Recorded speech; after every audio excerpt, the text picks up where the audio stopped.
buenos días a todos, muy buenos días a todas, bienvenidos a mi estudio.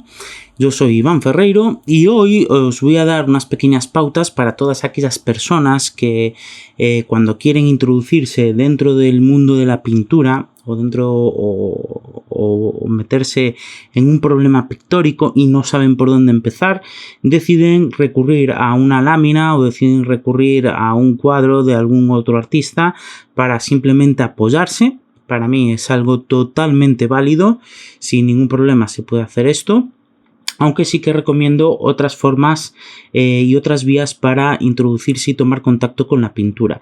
Aunque esta forma también me va a aportar y me va a ayudar mucho a comprender la pintura y a ciertas nociones pictóricas. Sí que es cierto que yo cuando recurro a una lámina o cuando trato de reproducir un pintor que a mí me gusta, sí que es cierto también que es un ejercicio que proponen en algunas escuelas de arte, pero estos ejercicios están bien para un tiempo corto de aprendizaje, no para extenderlos tampoco demasiado en el tiempo.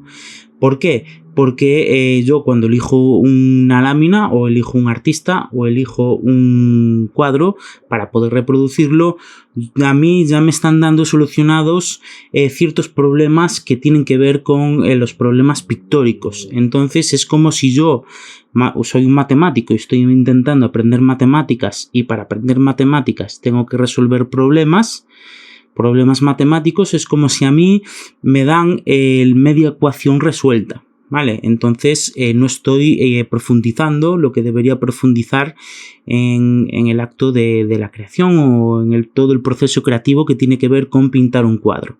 ¿A qué me refiero con que me dan medio trabajo hecho? Bueno, pues aquí ya me están diciendo qué tipo de paleta tengo que usar, qué encuadre voy a utilizar, qué escena voy a utilizar, cómo lo voy a componer.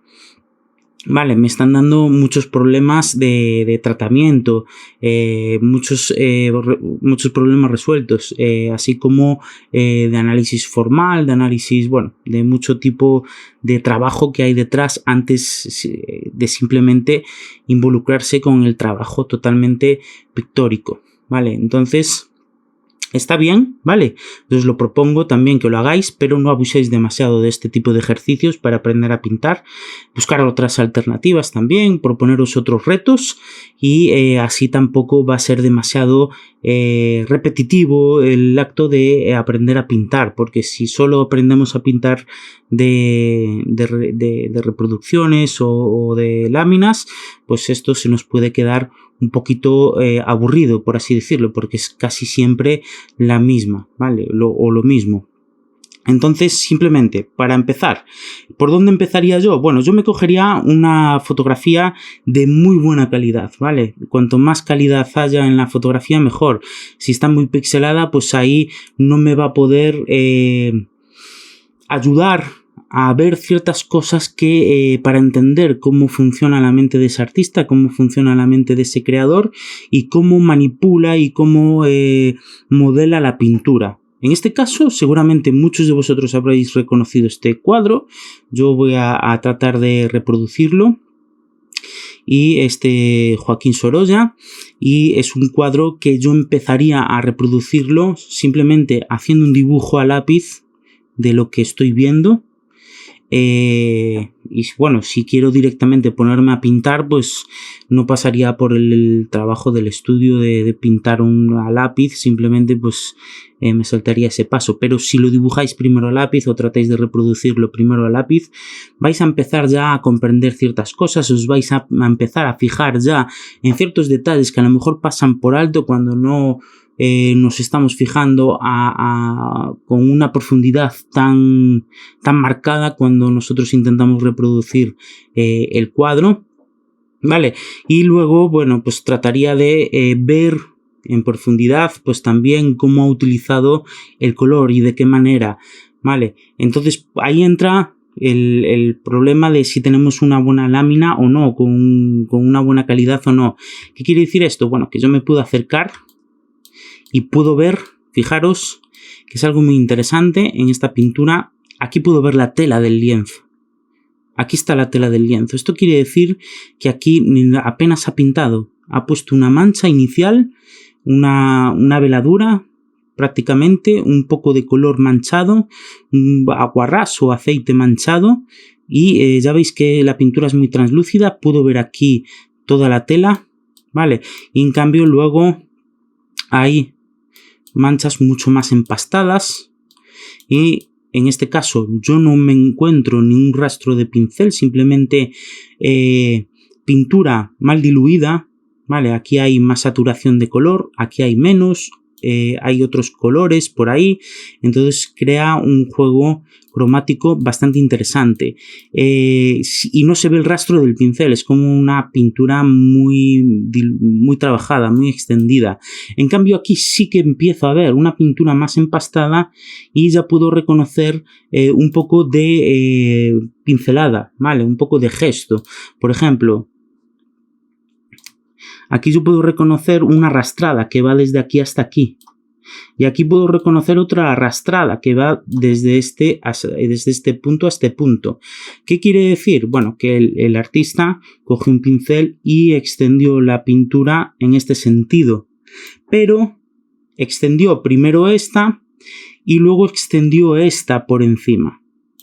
¿Vale? Porque esta está pisando a la de abajo. Si os podéis ver, os lo voy a marcar un poquito más, pero por aquí viene una línea que se ve perfectamente cómo esta pincelada que está aquí más abajo pasa y pisa por encima de la otra, ¿vale?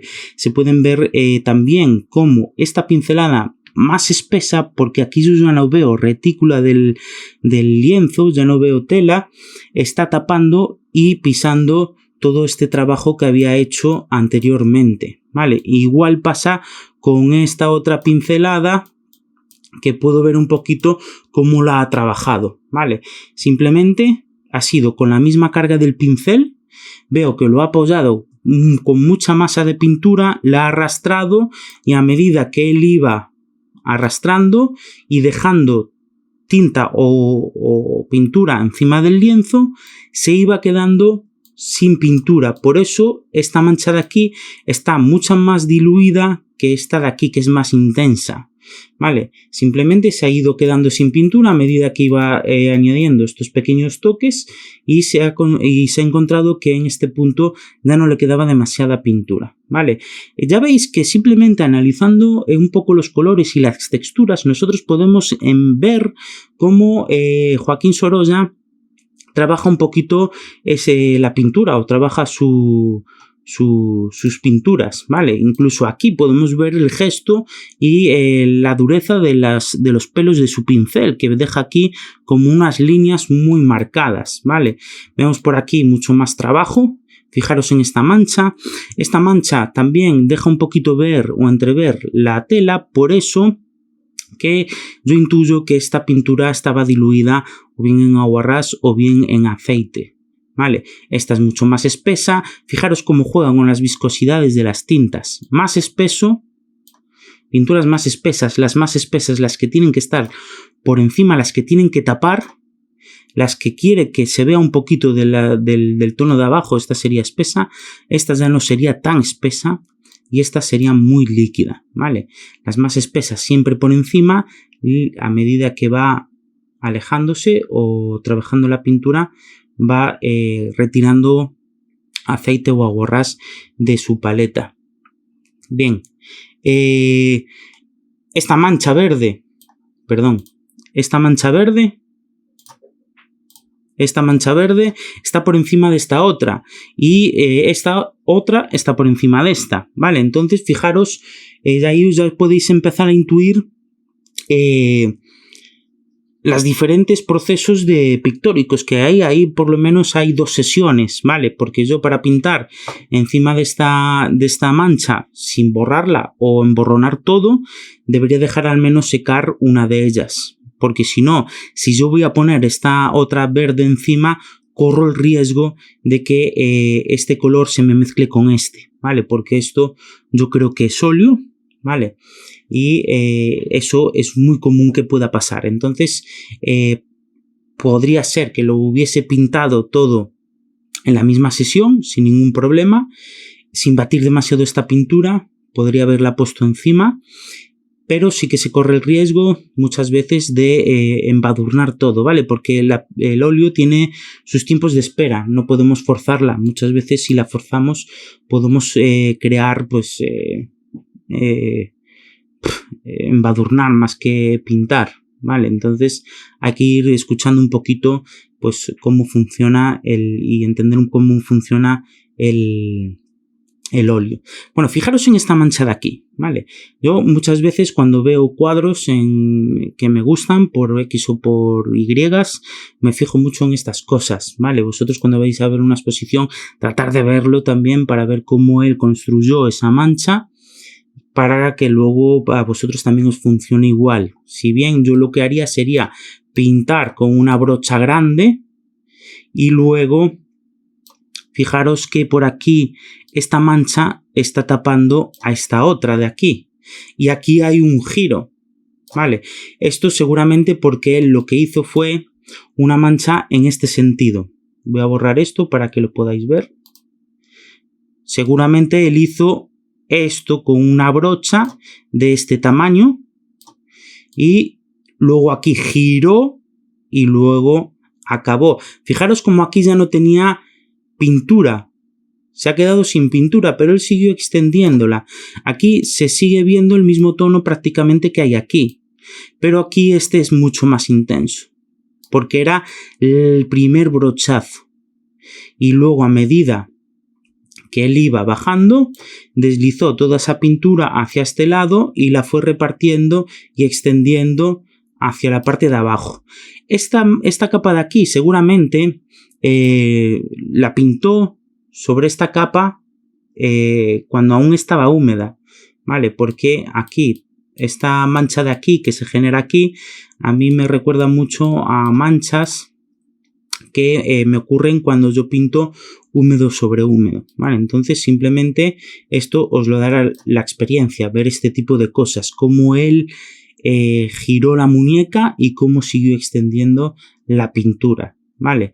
Simplemente estos estudios que yo estoy haciendo ahora os va a venir muy bien cuando vosotros elijáis un cuadro, porque de esa manera vosotros también vais a poder reproducirlo de una manera mucho más fiel. Fijaros cómo este desbarajuste de pinceladas aquí hace algo que muchos profesores míos de pintura me decían que no hiciera, y él lo hace, que es cruzar pinceladas, ¿vale? Hay por ahí como un cruce de pinceladas y muchos profesores me decían, no cruces, no hagas cruces. Bueno, ya veis que él lo hace bien, ¿vale? No abusa de esa pincelada, pero que tampoco no es algo que sea horrible, ¿vale?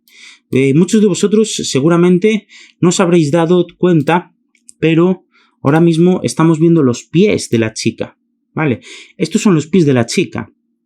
Y fijaros que no tiene ningún tipo de detalle, no se le ve nada, simplemente es una mancha, un borrón, ¿vale? No, si elegís este tipo de cuadros, ¿vale? Tampoco os vayáis demasiado al detalle, o no tratéis de hacer perfecta una línea que no lo es, ¿vale? Porque vais a perder frescura, vais a perder impronta y vais a perder energía. Tal y como aquí, esta línea de aquí, que fijaros cómo acaba perdida, no tiene un final o una línea perfecta, igual que esta, ¿vale? Es el reflejo de lo que estábamos viendo y eso es la vara que ella sostenía, ¿vale? Fijaros, no es una vara perfecta, es una vara que incluso la pincelada se acaba perdiendo, ¿vale? Entonces vosotros tener en cuenta todo este tipo de gestualidades que él tiene, si vais a reproducir también el mismo cuadro que voy a reproducir yo. Y bueno, también fijaros en que él cambia también de pincel, de grosor de pincel. Es algo que solemos pecar mucho. Yo al principio también utilizo mucho un pincel, apenas cambio de pincel, pero cuando ya llego hacia el final ya empiezo a cambiar de pincel para que no todo sea tan heterogéneo, que haya algo que rompa, y eso viene bien pues en este tipo de cosillas, ¿vale? Que veis por aquí.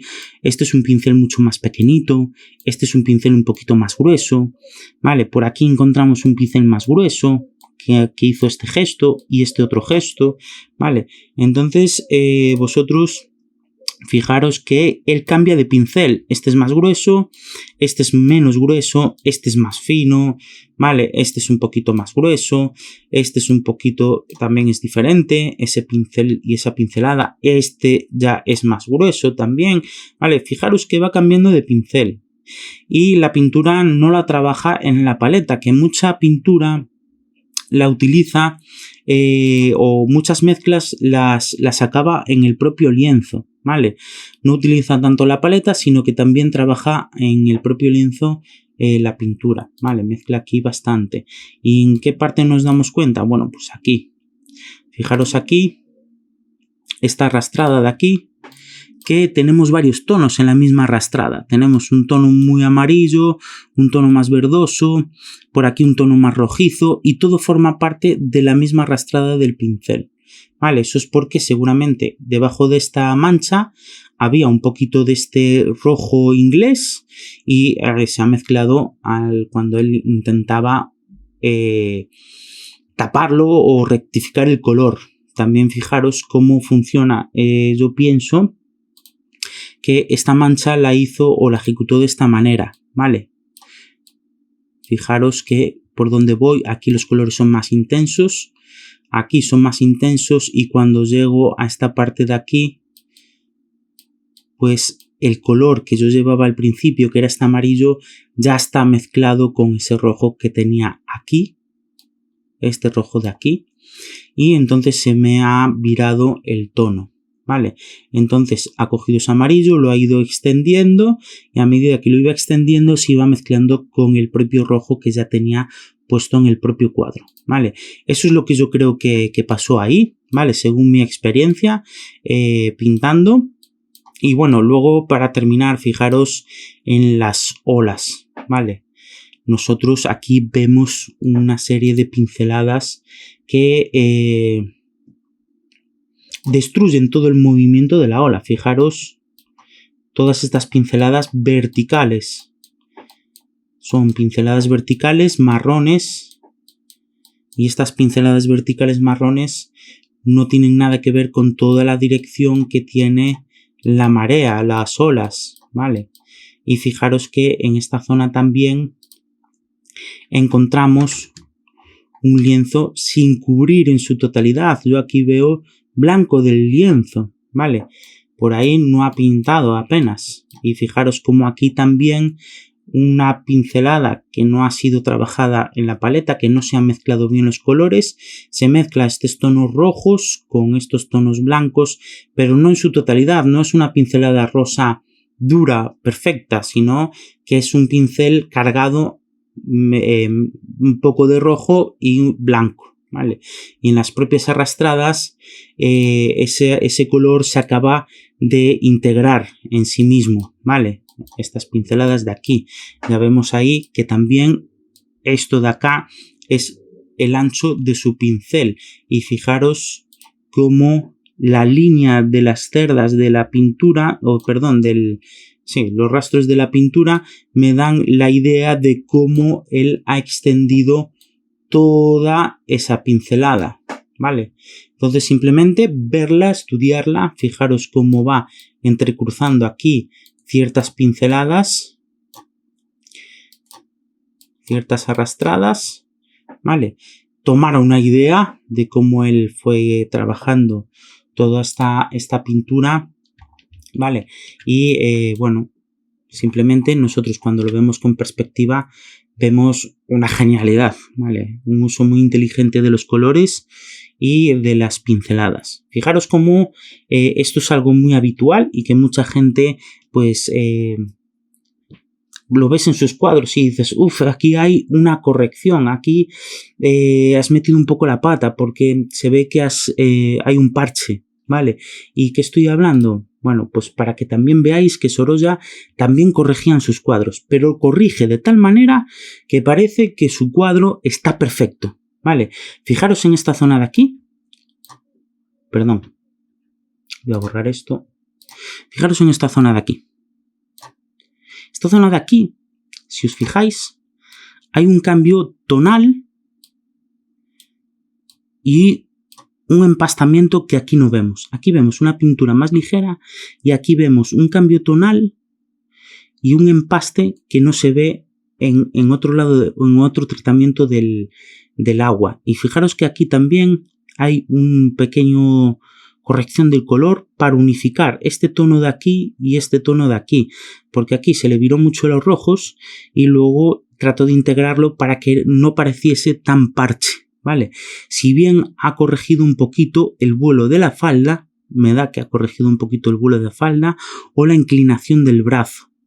Y ambas correcciones, a lo mejor también quería estrechar un poquito este brazo, ¿vale? Eso no lo sabremos, ¿vale? Estoy especulando, pero a mí me da todas las de la ley que le ha pasado eso. Aquí hay un parche, ¿vale? Una corrección, él se equivocó, lo corrigió y ha hecho que esa corrección, a pesar de que se vea, de que un ojo a lo mejor que ha visto mucho, pues puede darse cuenta de lo que ha ocurrido aquí, ha hecho que funcione y que quede muy bien corregido con un buen resultado. Ha hecho de un error una virtud. Vale, eso es lo que nosotros tenemos que tratar de hacer también en nuestros cuadros, aprender de este tipo de trabajo, ¿vale? Y mejorar nuestra pintura y no tener miedo, porque él seguramente cuando viera esto diría, aquí hay un parche, se nota un montón, pero seguramente nadie se dé cuenta ni nadie le dé el valor que le puede dar una persona, ¿vale? Yo hablo por experiencia propia. Cuando yo me equivoco en un sitio y tengo que poner un parche o corregir, parece que ese parche o esa corrección me llama muchísimo más la atención que le podría llamar a otra persona. Incluso a mí, este parche y esta corrección, el cual yo supongo que es un parche y una corrección, habría que hablar con él, ¿vale? Directamente y preguntárselo en persona. Es todo especulación. Y bueno, pues me parece un trabajo muy bien hecho, muy inteligente y con mucha gestualidad, con mucha fuerza, algo que me gusta. Y por eso elegí un poquito este cuadro, para que vosotros vieseis cómo él trabaja, para que pudiésemos discernir pues todas estas pequeñas cosillas que ocurren en la pintura, en el acto de la pintura. Vale, no os preocupéis si no os queda exactamente igual. Yo os lo digo por experiencia. Si a Sorolla le dices, píntame este cuadro tal cual, exactamente igual, pues te dará un cuadro parecido, pero nunca será igual, ¿vale? Porque muchas cosas pasan por mero accidente. Vale, entonces, y bueno, y muchas pinceladas son muy azarosas también. Él tiene una pincelada y un gesto que invita mucho a cierto error, a cierto azar, a cierta sorpresa de la pintura, porque tú, por muy bueno que seas pintando, es imposible que controles cómo este rojo se va a mezclar con este blanco cuando tú apoyes el pincel y lo arrastres. Y es imposible que tú cargues el pincel de la misma manera para dejar la misma mancha, para dejar la misma marca, por muy bueno que seas. Entonces, que nosotros no hacemos un cuadro exactamente igual al de Sorolla, no pasa nada. Lo importante es practicar, empezar a darle a la materia gris y bueno, y el otro punto ya lo descubriremos. No os voy a desvelar más, si no se va a hacer un vídeo muy largo. En el próximo vídeo veremos cómo desarrollamos este cuadro. Muchas gracias y hasta la próxima. Nos vemos en la mesa de trabajo.